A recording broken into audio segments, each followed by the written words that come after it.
Hello student, आपका स्वागत है स्प्रिट स्टडी चैनल पे। तो हम लोग बिहार चक्रवर्ती तैयारी 4 के लिए मैथ का क्लास डेली बाई डेली शाम को 5 बजे चल रहा है। जैसा कि आप लोगों को पता होगा, अगर आप तैयारी कर रहे हैं बीपीएससी तैयारी 4 का जो वर्ग 1 to 5 के लिए, 6 to 8 के लिए, 9 10 के लिए, किसी भी वर्ग के लिए अगर आप तैयारी कर रहे हैं तो ये आपके लिए क्लास है। इसलिए इसमें हाई लेवल, डिफिकल्ट लेवल से लो लेवल तक भी क्वेश्चन बताया जाता है। सभी का डिस्कशन डिटेल में किया जाता है, थ्योरी भी बताया जाता है, जिससे आपका कॉन्सेप्ट भी क्लियर होते चले।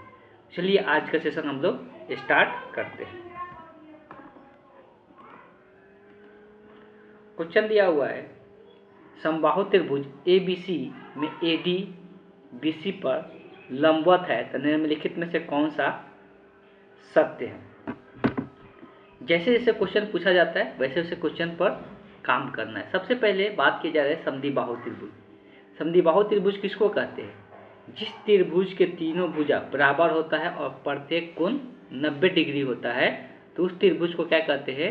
समबाहु त्रिभुज कहते हैं। जिस त्रिभुज के तीनों भुजा बराबर होते हैं और प्रत्येक कोण क्या होते हैं?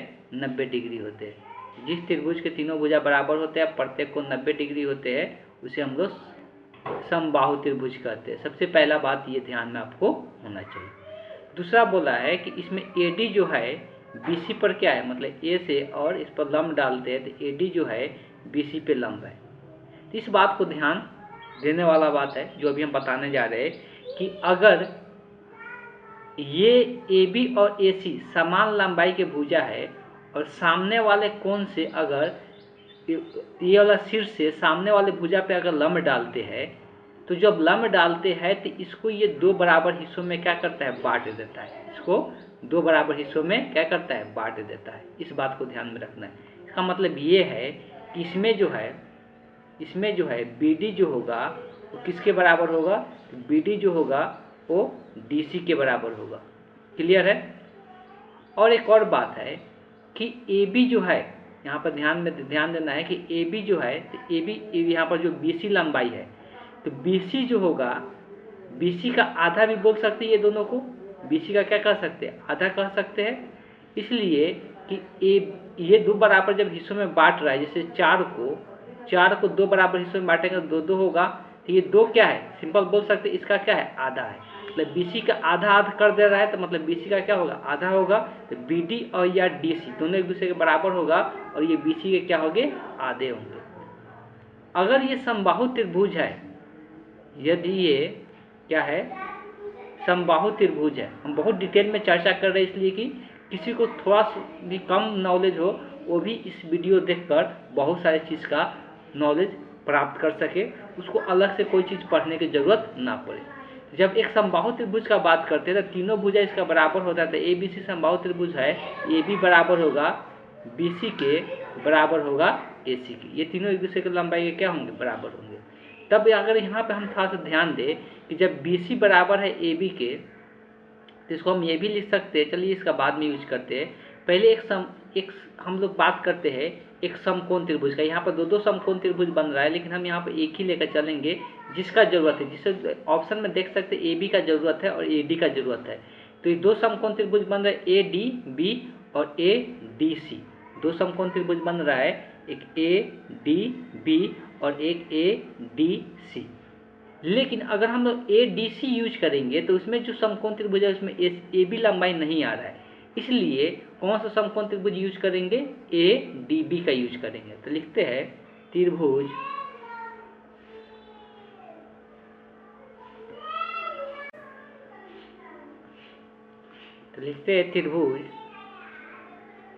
ADB में हम लोग जानते हैं यहाँ पे स्क्वायर भी दिख रहा है और समकोण त्रिभुज का एक प्रॉपर्टीज होता है।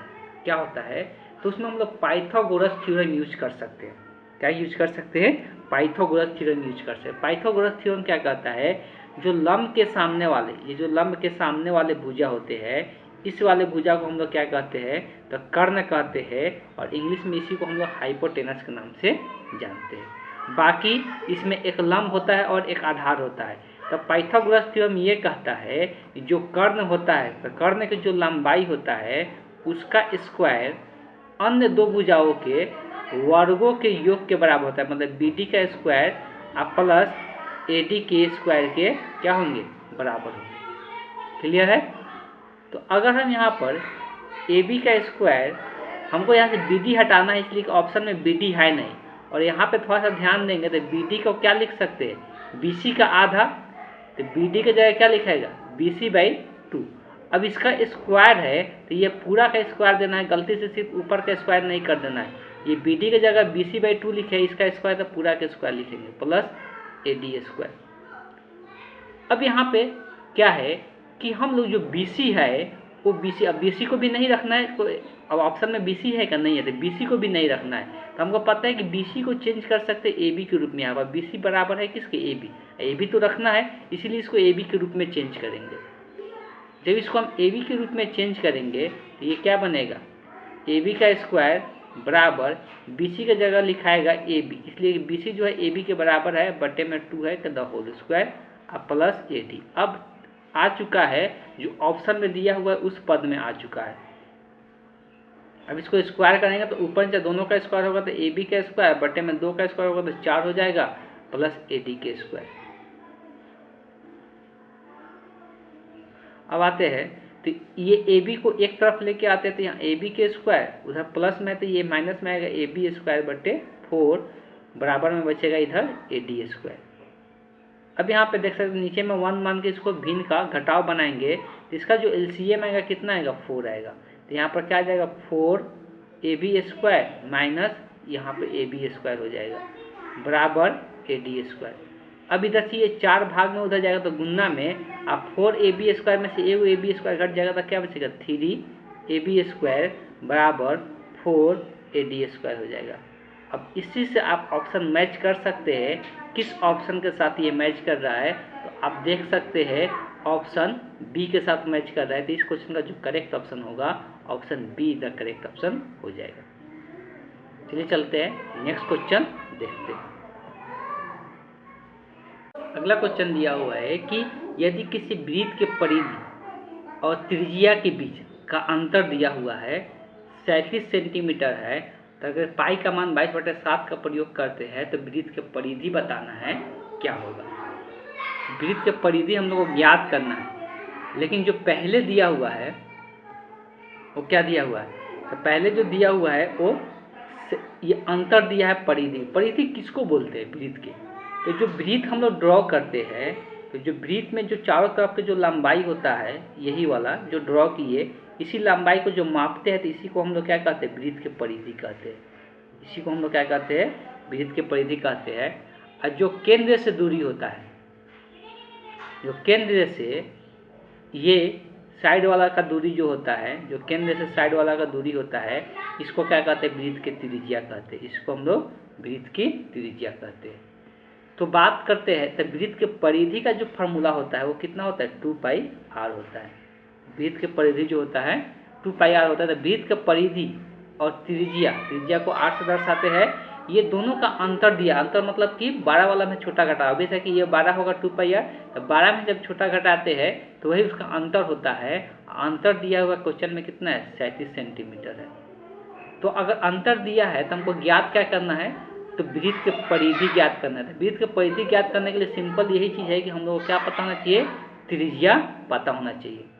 तो त्रिज्या सबसे पहले हम लोग निकालेंगे, यहाँ से r कॉमन भी कर सकते हैं। सबसे पहले यहाँ पर पाई का मान रख, r कॉमन कर लेते हैं और यहाँ पर पाई का मान रख देते हैं। 2π - 1 बचेगा, बराबर में है 37। अब पाई का मान रखते हैं यहाँ पे, तो 2 गुने पाई का मान कितना होता है, 22/7 - 1 बराबर 37 हो जाएगा। तो ये 22 गुना कितना हो जाएगा, 44 हो जाएगा। तो ये 44 बटे हो जाएगा 7 - 1। अब इसको क्या कर सकते हैं, इसको नीचे में 1 रख के इसका भिन्न का घटाव बना ले। तो दोनों का अगर LCM का बात करेंगे तो यहाँ पे 7 होगा, 1 और 7 का LCM, और 44 माइनस ये 7 बार में जाएगा तो 7 यहाँ पे आ जाएगा, बराबर में 37। अब ये सबको पता होना चाहिए कि 44 में 7 घटेगा तो ये 37 बटेगा, बट्टे में 37 है, बराबर 37। बराबर के इस तरफ उस तरफ, या ये इस तरफ से उस तरफ जाएगा तो पलट जाएगा। तो r का मान जो हो जाएगा 37 गुने 7 बटे क्या हो जाएगा 37 हो जाएगा। यहाँ से ये कट जाएगा तो r का मान क्या निकल के आएगा 7 सेंटीमीटर। जब हम लोग त्रिज्या निकाल चुके हैं तो वृत्त के जो परिधि का फार्मूला होता है वो क्या होता है 2πr होता है। अब यहाँ पर सबका मान रख के हम लोग निकाल लेंगे तो पाई का मान हो गया 22/7 और त्रिज्या कितना आ गया 7। तो ये 7 से 7 कट जाएगा तो 22 गुना कितना हो जाएगा 44 हो जाएगा। तो ये जो परिधि निकल के आया वृत्त का वो कितना निकल के आया 44 सेंटीमीटर निकल के आ गया। तो ये कुछ कॉन्सेप्चुअल ज़्यादा क्वेश्चन था नहीं, आसानी से बना भी सकते थे, सिर्फ क्वेश्चन समझने का देरी है। जितना जल्दी क्वेश्चन समझेंगे उतना आसानी से हम लोग निकाल सकते हैं। इस क्वेश्चन का जो करेक्ट ऑप्शन होगा option A is the correct option हो जाएगा। चलिए हम लोग देखते हैं नेक्स्ट क्वेश्चन।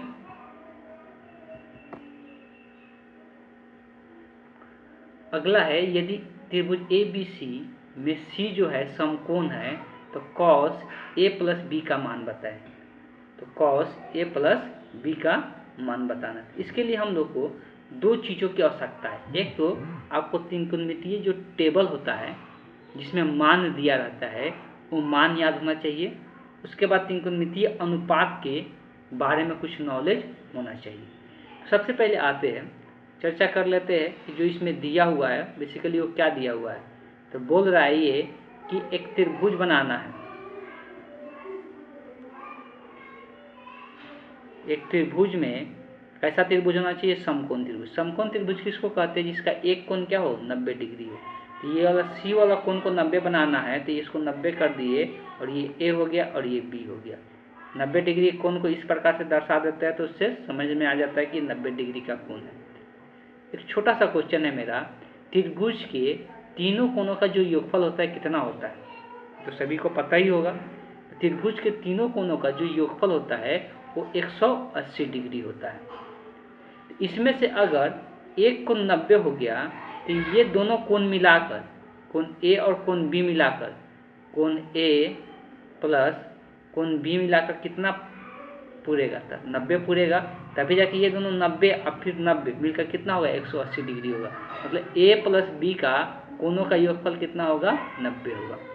अब बेसिकली हमको क्वेश्चन में पूछा क्या है तो cos A + B का मान पूछा है।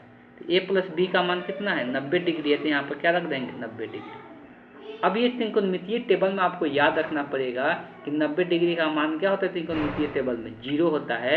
इसलिए इस क्वेश्चन का जो करेक्ट ऑप्शन होगा option D is the correct option हो जाएगा। क्लियर है कि cos 90 क्या होता है 0 होता है, cos 0 1 होता है। तो ये सब मान आपको ध्यान में रखना पड़ेगा और मान याद रखने का बहुत सारा तरीका होता है, आप याद रख सकते हैं। कम से कम आपको 0 डिग्री 30 डिग्री 45 डिग्री 60 डिग्री और 90 डिग्री का मान आपको याद रखना पड़ेगा। साइन का बात करते हैं तो साइन 0 डिग्री का जो मान होता है ये 0 होता है, ये 1/2 होता है, ये 1/√2 होता है और ये कितना √3/2 होता है और ये 1 होता है। अब देखो कॉस का याद करने का तरीका क्या है, इसको उल्टा लिख दो। यहाँ पर 1 से शुरू करो तो यहाँ पर 1 होगा, उसका उल्टा लिखते हैं √3/2 होगा। इधर से रिवर्स करके लिख देना है, यहाँ पर 1/√2 होगा, यहाँ पे 1/2 होगा और यहाँ पे 0 होगा। सब बहुत आसानी से आप मान याद रख सकते हैं। tan तो tan का मान याद रखने के लिए क्या है साइन और कॉस का अनुपात होता है, मतलब बीच में क्या करना है बट्टा लगाना है। 0/1 का मान 0, 1/2 और √3 को भाग करेंगे तो 1/3 बचेगा। ये दोनों को भाग करेंगे तो सेम है तो कट के 1 बचेगा। ये दोनों को भाग करेंगे तो 2 कट जाएगा √3 बचेगा। एक में किसी भी कभी भी कोई संख्या में 0 से भाग करते हैं तो अनडिफाइंड होता है और अनडिफाइंड को हम इन्फिनिटी इस प्रकार से दर्शाते हैं। अब ये कॉट और सेक और कॉसेक का भी याद रख सकते हैं। चलिए इतना भी ध्यान में आप रखिए, इतना मान आपको ध्यान में होना चाहिए तभी जाके इस प्रकार क्वेश्चन बना सकते हैं।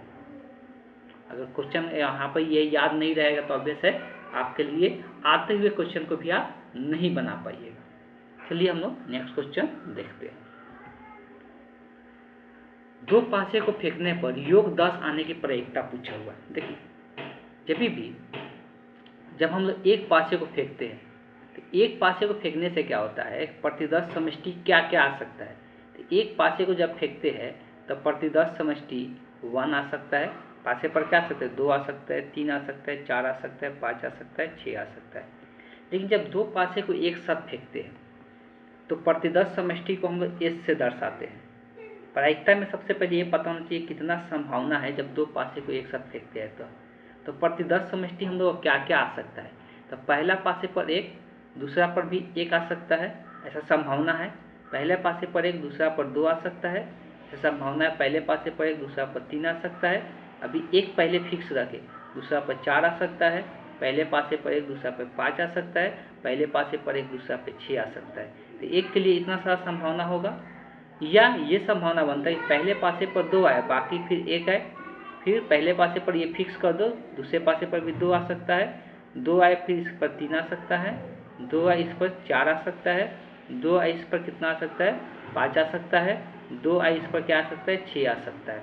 इसी प्रकार से जब आप लिखते जाइएगा तो पूरा संभावना चेक कीजिएगा। पूरा अगर संभावना चेक कीजिएगा तो कितना होगा, 36 होगा। पूरा संभावना कितना होगा, 36 होगा। आप खुद लिख कर ऐसे चेक कर सकते हैं। तो ये 4 के साथ फिर 1 होगा, 4 के साथ 2 होगा, 4 के साथ 3 आ सकता है, 4 के साथ 4 आ सकता है, 4 के साथ 5 आ सकता है, 4 के साथ 6 आ सकता है। इसी प्रकार 5 के साथ 1 आ सकता है, 5 के साथ 2 आ सकता है, 5 के साथ 3 आ सकता है, 5 के साथ 4 आ सकता है, 5 के साथ 5 आ सकता है, 5 के साथ 6 आ सकता है। इसी प्रकार 6 के साथ 1 आ सकता है, 6 के साथ 2 आ सकता है, 6 के साथ 3 आ सकता है, 6 के साथ 4 आ सकता है, 6 के साथ 5 आ सकता है, 6 के साथ 6 आ सकता है। और कोई अब संभावना इसके बाद नहीं होगा, 6 तक ही होता है पासे पर। इतना सारे संभावना आ सकते हैं, गिन सकते हैं। सब में 6 है तो कितना होगा, तो 36 कुल इसका संभावना का संख्या कितना होगा, 36 होगा। अब इसमें से बोला है कि योग क्या आना चाहिए, 10 आना चाहिए। देखिए योग कब 10 आ सकता है, क्या क्या संभावना हो सकता है, तो हम लोग उसका प्रायिकता निकलता है। एक घटना घट रहा है जिसमें दोनों पासे का प्रयोग जो होना चाहिए 10 आना चाहिए। देखिए पहले पासे पर अगर 6 लेते हैं तो इसके साथ क्या आएगा, तो योग 10 आ जाएगा। तो 4 आएगा तो 4 6 4 10 होगा। या पहले पासे पर 5 आए, दूसरे पर भी क्या आ जाए, 5 आए तो योग 4 आ जाता है। पहले पासे पर 4 है, दूसरे पर 6 आए तो योग क्या आ सकता है, 4 आ सकता है, सॉरी 10 आ सकता है। और कोई संभावना होगा क्या, अब इसमें से और कोई संभावना नहीं होती। इसमें से 3 ही ऐसा है जिसका योग क्या आ सकता है, 10 आ सकता है। तो प्रायिकता क्या कहता है कि अगर हम ए का प्रायिकता निकालना चाहते हैं तो जिसका प्रायिकता बोलता है उसकी संख्या को हम लोग क्या करते हैं, ऊपर में लिखते हैं। जिसका प्रायिकता बोलता है उसकी संख्या को हम लोग क्या करते हैं, ऊपर में लिखते हैं। प्रायिकता जिसका बोल रहा है उसकी संख्या कितना है, 3 है, तो यहाँ पर ऊपर में क्या हो जाएगा, 3 हो जाएगा। और कुल जो संभावना होता है, कुल जो संभावना होता है उसको कहाँ पे लिखते हैं, नीचे में लिखते हैं। तो ये 3 से कटेगा 12 मरतबे तक क्या हो जाएगा, 1/12। अब देखो आपको सोच रहा है कि इतना सारा एग्जाम में हम लिखेंगे क्या, बिल्कुल नहीं लिखना है। एग्जाम में सभी को पता होना चाहिए कि अगर एक पासे को फेंकते हैं तो प्रतिदर्श समष्टि की संख्या कितना होता है, 6 होता है। 2 पासे को फेंकते हैं तो प्रतिदर्श समष्टि की संख्या कितना होता है, 36 होता है। 6 गुने 6 हो जाता है। अगर 3 पासे को फेंकते हैं तो प्रतिदर्श समष्टि की संख्या 216 होता है। मतलब 6 गुने 6 गुने 6, 3 बार गुना कर दो तो प्रतिदर्श समष्टि की संख्या हो जाता है। सिंपल यहाँ पर सिर्फ क्या देखना है कि 2 पासे को जिसका प्रायिकता बोला है सिर्फ उसको दिखा दो कि वो कितना आ रहा है। 3 आ रहा है, 3/36 कर दो, कुछ भी नहीं करना है। तो 3/36 करेंगे तो ये कट के 1/12 आएगा, जो कि ऑप्शन आपको डी में दिख रहा है। तो इस क्वेश्चन का जो करेक्ट ऑप्शन होगा, option D is the correct option हो जाएगा। फिर चलते हैं नेक्स्ट क्वेश्चन देखते हैं। अगला है, यदि p एक अभाज्य संख्या है तो लघुत्तम समापवर्तक क्या होगा। देखिए लघुत्तम का मतलब ये होता है, सिंपल यहाँ पर समझिए कि अगर अभाज्य संख्या रहता है तो उसका एलसीएम होता है, जो इसमें तीनों में होता है। तीनों में जो होता है वो भी लिखा जाता है। एलसीएम में अभाज्य संख्या, अभाज्य गुणनखंड के एलसीएम निकालना हम लोग सीखते हैं कि जो अभाज्य संख्या होता है, तो अभाज्य संख्या जो होता है तो तीनों में जो अभाज्य संख्या, खाली p ही अभाज्य संख्या तो p को लिख देंगे। और तीनों में से जो जिसमें अधिकतम घात होता है वही उस पर घात हो जाता है, तो वही इसका क्या हो जाता है, एलसीएम हो जाता है। तो वही इसका क्या हो जाएगा, एलसीएम हो जाएगा। तो p के पावर 3 ये भी बोला जाता है जो अधिकतम सबसे बड़ा संख्या होता है उसी को चेक किया जाता है कि अगर ये दोनों से वो संख्या कटेगा, मतलब इससे भी ये कट जाएगा, इससे भी ये पूरा पूरी कट जाएगा, तो 12 वाला संख्या ही क्या हो जाता है, वही LCM हो जाता है। तो बहुत सारा तरीका से बता सकते LCM। ये दूसरा, ये भी कोई एग्जाम्पल लेकर सोच ले, अभाज्य संख्या 2 हाथ 2 लिख ले, 2 का स्क्वायर 4 हो गया, 2 का पावर 3 का मान कितना हो गया, 8 हो गया। अब ये तीनों का LCM निकाल ले, जो LCM निकल के आएगा देखिएगा अंतिम वाला जो संख्या है वही उसका LCM हो जाएगा। इसलिए उससे भी एग्जाम्पल से भी आप सोच सकते हैं कि इसका LCM क्या होगा। इस क्वेश्चन का जो करेक्ट ऑप्शन हो जाएगा option be the correct option हो जाएगा। ये थोड़ा सा इसको एक एग्जाम्पल के थ्रू हम समझा देना चाहते हैं। मान लें मेरे पास कोई संख्या है, कोई 2 संख्या है, एक संख्या है 2 के पावर 2 गुने 3 के पावर 3 गुने 5 के पावर, ये सब अभाज्य संख्या के रूप में 2, ये एक संख्या है। और दूसरा एक संख्या मेरे पास है 7 गुने 2 के पावर 3 गुने 3 के पावर 1 गुने, चलिए इतना छोड़ देते हैं, ये एक दूसरा संख्या है।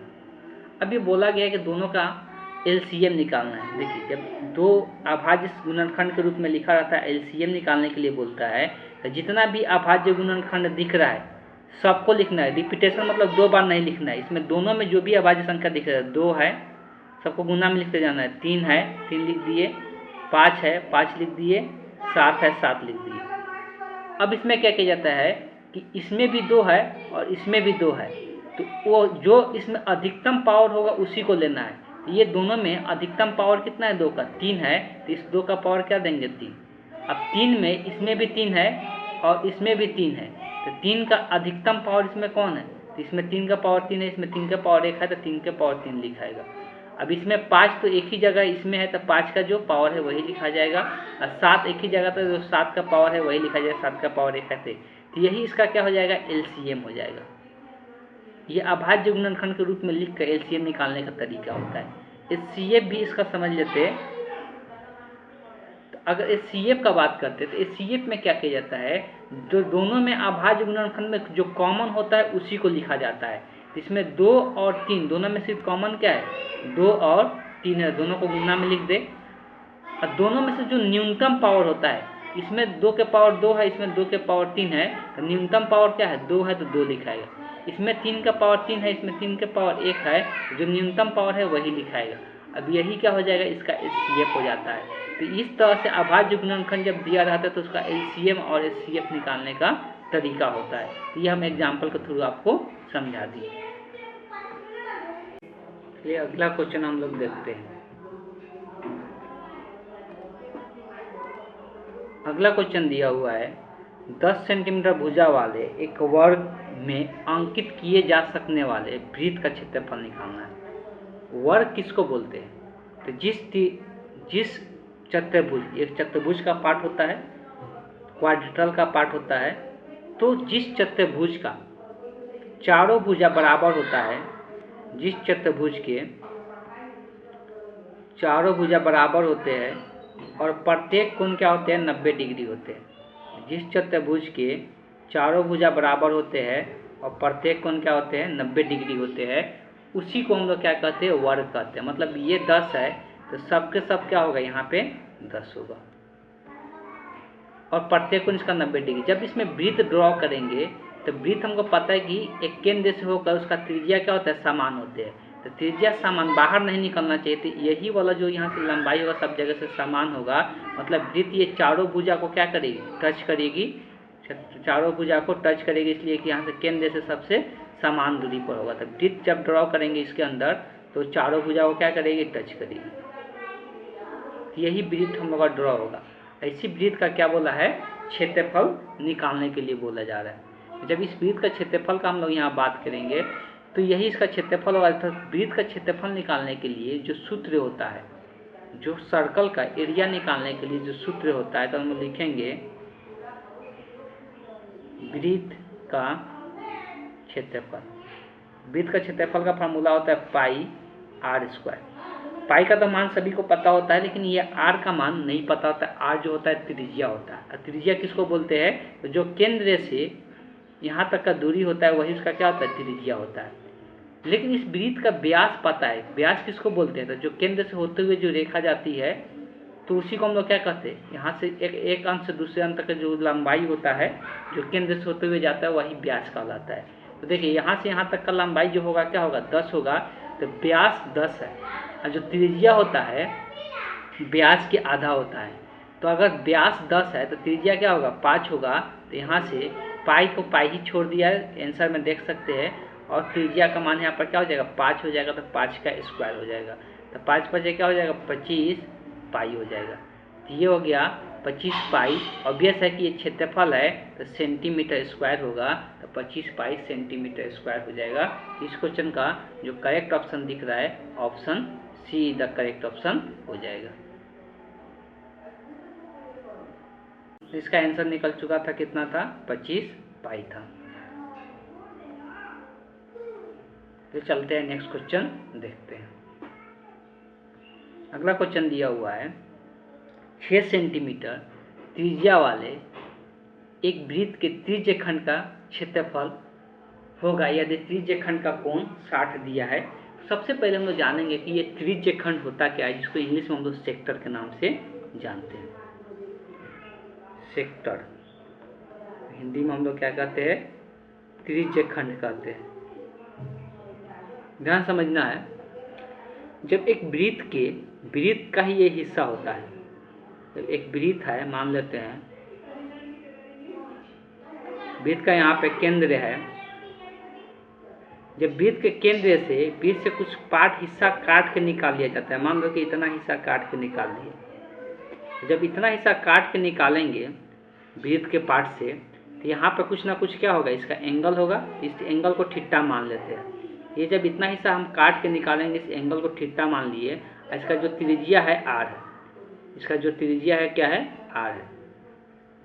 ये हिस्सा को हमको क्या करना है? इस हिस्सा को क्षेत्रफल अगर निकालना है, इस हिस्सा का क्षेत्रफल निकालना है, तो जो त्रिज्य खंड का क्षेत्रफल होता है, त्रिज्य खंड का क्षेत्रफल ये होता है थीटा बटे 360 degree into pi r square. दो का फॉर्मूला होता है। एक त्रिज्य खंड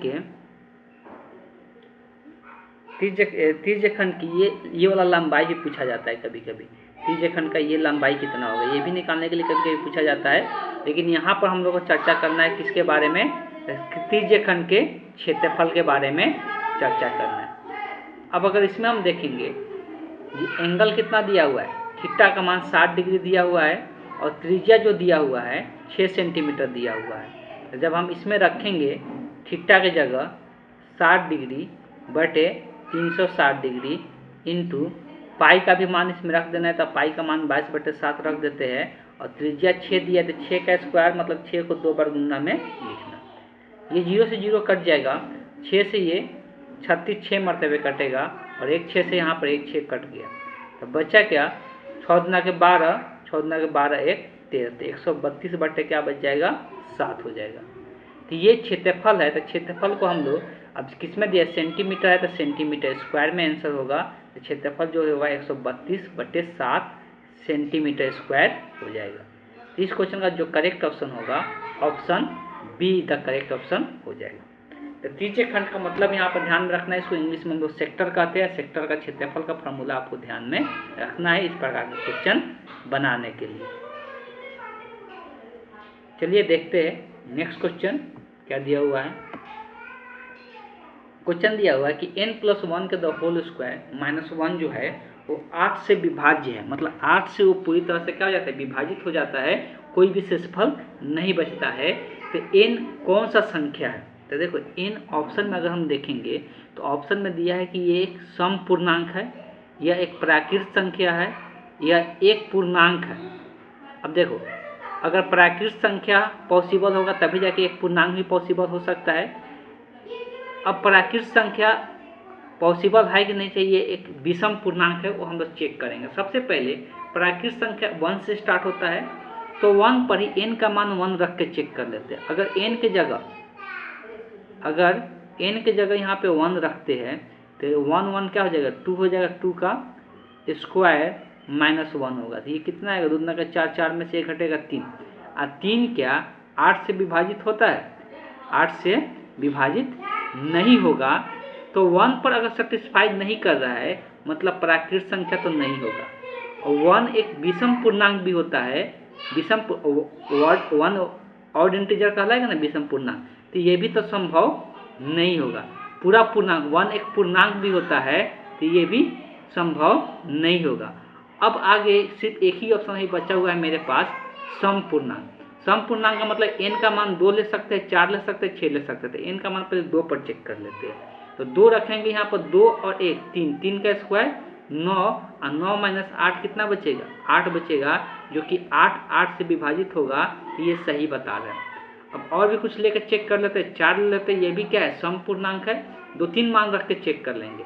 तो 4 रखेंगे तो 4 1 5, 5 का स्क्वायर 25 और -1, ये क्या आएगा 24, और 24 क्या होता है 8 से विभाजित होता है, तो ये भी सही है। 6 रख के भी चेक कर सकते हैं। तो 6 1 7, 7 7 49, 49 में से घटेगा 48, 48 8 से विभाजित होता है, तो ये सही जा रहा है। ये सम पूर्णांक ही है। सम पूर्णांक रखने पर ये क्या हो जा रहा है, 8 से विभाजित हो जा रहा है। तो इस क्वेश्चन का जो करेक्ट ऑप्शन हो जाएगा, option A is the correct option हो जाएगा। तो इस तरह से रख के चेक करना जरूरी हो जाता है। चलिए देखते हैं नेक्स्ट क्वेश्चन क्या दिया हुआ है।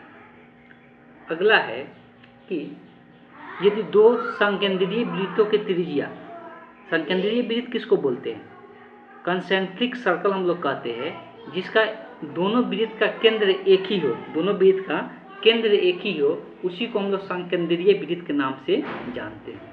तो मेरे पास 2 वृत्त होगा जिसका दोनों का केंद्र क्या होगा, समान होगा। तो एक और वृत्त ड्रॉ करेंगे, इसलिए त्रिज्या में दोनों का अंतर है, तो एक छोटा वृत्त होगा, एक बड़ा वृत्त होगा।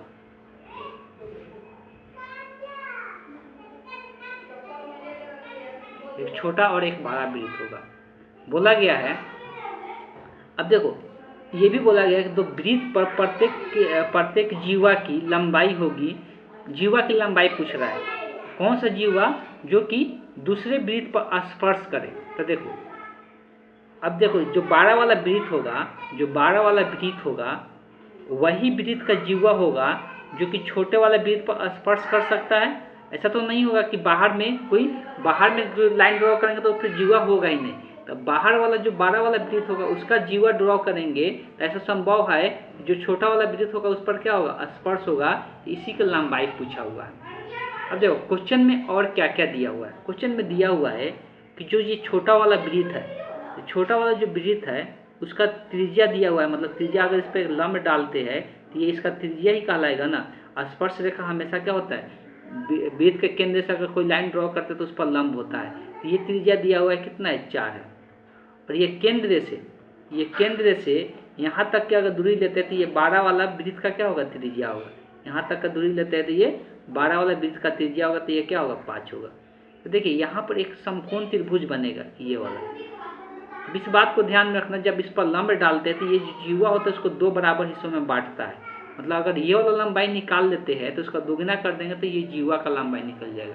अब देखो जब ये 90 डिग्री है तो सामने वालों को क्या कहते हैं, कर्ण कहते हैं। तो ये 5 यहाँ पे क्या है, कर्ण है। और ये हम लोग लंब मान सकते तो यहाँ पे क्या करना है, आधार निकालना है। तो एक वृत्त के अंदर जीवा को ए भी लिख लेते हैं।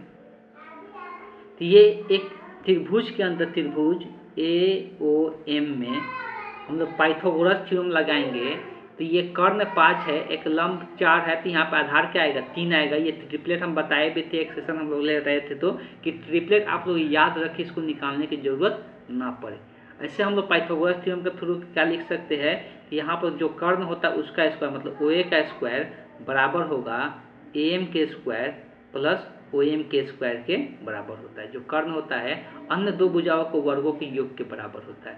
तो ये 5 दिया हुआ है तो 5 के स्क्वायर, AM नहीं पता है तो AM निकालना है, और OM दिया है 4 तो 4 के स्क्वायर। ये 5 के स्क्वायर 25, ये 4 के स्क्वायर 16, तो 25 इधर होगा, 16 प्लस में होगा तो इधर आएगा तो माइनस में बराबर AM के स्क्वायर। यहाँ पर कितना आ जाएगा, 9 AM के स्क्वायर। तो यहाँ पर ध्यान में रखना है कि AM बराबर क्या हो जाएगा, रूट लेंगे तो 9 का रूट कितना होता है, 3 होता है, तो AM कितना सेंटीमीटर आ जाएगा, 3 सेंटीमीटर। तो ये जीवा का लंबाई पूरा निकालना है तो जो AB होगा AM का क्या होगा, दोगुना होगा, इसलिए आधा में बट रहा है, ये दोगुना होगा तो 2 गुना 3 कितना हो जाएगा, 6 हो जाएगा। जीवा का जो लंबाई हो जाएगा वो कितना हो जाएगा, 6 हो जाएगा। जीवा का लंबाई यहाँ पर 6 निकल के आएगा। एक और चीज़ ध्यान में रखें, ट्रिपलेट हमेशा याद रखें। ट्रिपलेट एक 3, 4 और 5 ये पाइथागोरस थ्योरम को फॉलो करता है। मतलब ये 12 वाला जो भुजा इसमें है उसका स्क्वायर करके 2 अन्य भुजाओं को वर्गों का योग करेंगे तो इसके बराबर आएगा। ट्रिपलेट बहुत सारा होता है जिसको आपको याद रखना जरूरी है, और भी बहुत सारा ट्रिपलेट होता है, 1, 5, 12 और 13 का ट्रिपलेट होता है, ये भी याद रखना है। और इसमें किसी भी संख्या से गुना करके ट्रिपलेट बना सकते हैं। इसमें 2 से गुना कर देंगे 6, 8 और 10 भी ट्रिपलेट होगा।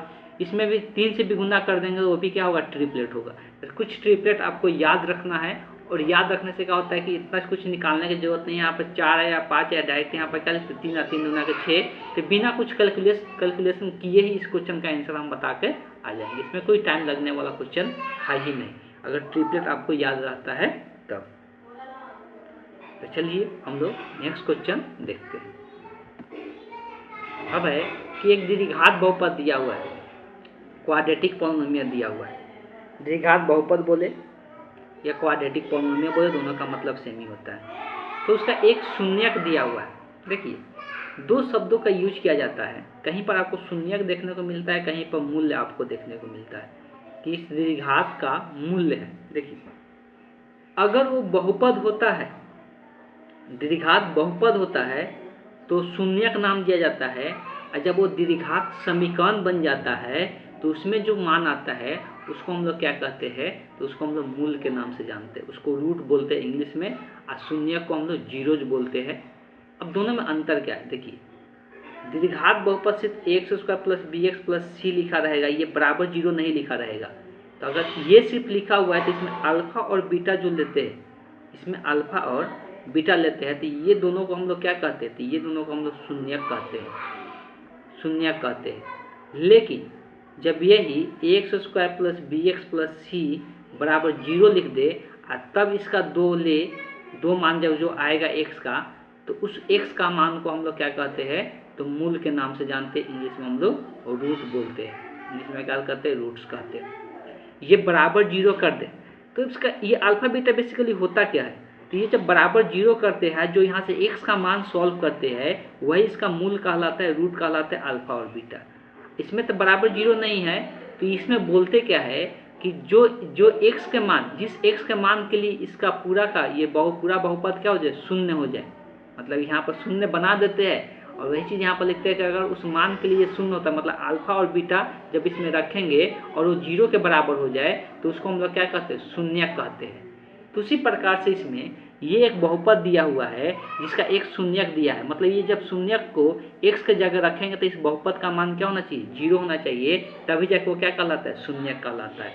तो सिंपल क्वेश्चन में यहाँ पे दिया हुआ है x² plus 3x plus k दिया हुआ है। तो ये जब x के जगह 2 शून्यक रखने पर ये 0 के बराबर होगा तभी जगह शून्यक कहलाएगा। तो ये बोल दिया है शून्यक है, मतलब इसमें x के जगह इसको रखते हैं तो ये 0 के बराबर होगा ही होगा। तो उस केस में k का मान क्या होना चाहिए वो पूछा है। ये 2 गुना के 4 हो जाएगा, 3 गुना के 6 हो जाएगा, प्लस k बराबर 0। तो 4 और 6 10 प्लस k बराबर 0। तो k बराबर जो आएगा 10 इधर प्लस में इधर जाएगा तो माइनस में, तो k का मान यहाँ से क्या निकल के आ जाएगा, -10। इसमें आप ऑप्शन चेक कर सकते हैं, ऑप्शन ए में -10 दिया हुआ है, तो इस क्वेश्चन का जो करेक्ट ऑप्शन होगा ऑप्शन ए इधर करेक्ट ऑप्शन हो जाएगा। तो देख सकते हैं इसमें बहुत सारे चीज़ का हम रिवीजन आपको कराते रहेंगे, जो किसी प्रकार का कोई चीज़ आपको नहीं ध्यान में भी होगा तो सब चीज़ आपको आने लगेगा। तो चलिए आज के सेशन को हम यहीं पे एंड करते हैं।